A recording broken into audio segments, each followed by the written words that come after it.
بسم الله الرحمن الرحيم.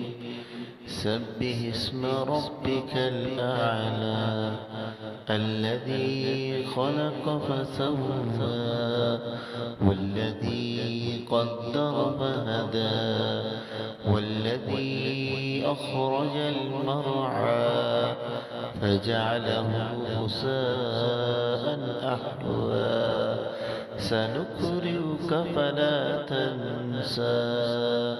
إلا ما شاء الله إنه يعلم الجهر وما يخفى ونيسرك لليسرى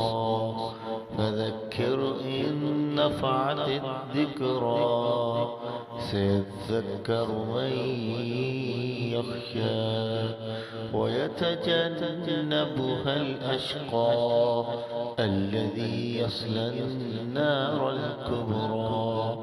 ثم لا يموت فيها ولا يحيا قد أفلح من تزكى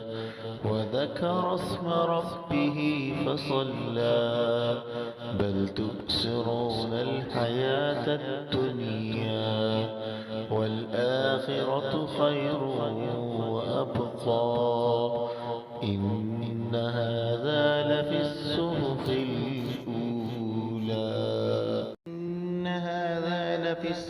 الأولى صحف إبراهيم